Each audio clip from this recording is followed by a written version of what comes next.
এই টিউলিপকে নিয়ে কিন্তু অসংখ্য আলোচনা হচ্ছে। আর আমরা যতই আলোচনা করি না কেন, এদের কি লজ্জা আছে আপনার মনে হয়? যেভাবে দেশে কথা বলে, আপনারা দেখছেন একটা ভিডিওতে, আই উইল নট বাংলাদেশি,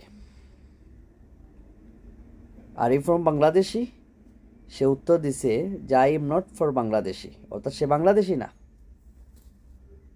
তাকে জিজ্ঞাসাবাদ করছে, যারা জিজ্ঞাসাবাদ করছে সাংবাদিক, এরা জানে যে বাংলাদেশি, তারপর জিজ্ঞাসাবাদ করছে, তার কাছ থেকে তথ্য জানতে গেছে, সে অস্বীকার করছে আমি কোনো বাংলাদেশি না, আমি এটা না। মানে তার এটা স্বভাব হচ্ছে, সত্যি তো সে বাংলাদেশি না, কারণ ওরা তো বাংলাদেশকে পছন্দ করে না। কারণ এদের যে স্লোগানে আপনারা দেখছেন জয় বাংলা, এই আওয়ামী লীগের স্লোগানে, তাহলে এই জয় বাংলা স্লোগান দিয়ে তারা কিন্তু প্রমাণ করছে এরা যে বাংলাদেশ বিরোধী। কারণ বাংলাদেশকে পছন্দ করে যারা, আর বাংলাদেশের দল হিসেবে যদি আপনি ধরেন, তাইলে ধরে নিতে পারেন বাংলাদেশ ন্যাশনালিস্ট পার্টি বা বাংলা জাতীয়তাবাদী দল, বিএনপি। কারণ ওই বিএনপি একমাত্র স্বাধীন বাংলার প্রথম নবগঠিত দল ছিল, যদিও যা বর্তমানে একটা বৃহৎ দলে পরিণত হয়েছে। আর আওয়ামী লীগের কথা যদি আপনি হিসাব করেন, এরা হচ্ছে পাকিস্তান আমলের দল। জামাত ইসলামীর কথা যদি আপনি হিসাবে আনেন, ওরা হচ্ছে ব্রিটিশ আমলের দল।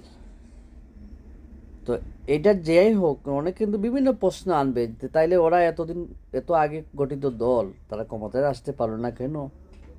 আমি এটাই বলবো, এই আওয়ামী লীগ বিএনপির মতো যদি ওরা নেতৃত্ব করতো, ইসলাম বিদ্বেষী রাজনীতি করতো, তাইলে তো মনে হয় এদেরকে মাথায় তুলে নাচতো আন্তর্জাতিক বিশ্ব।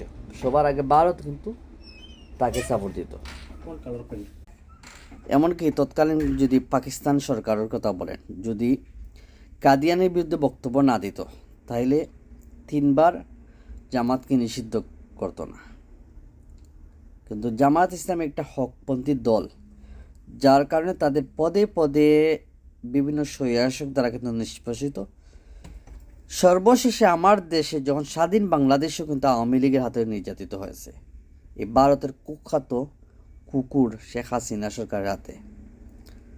তো আলহামদুলিল্লাহ এইসব প্রেক্ষাপটের অবসান ঘটছে। তো দেখা যাক সামনে কি হয়।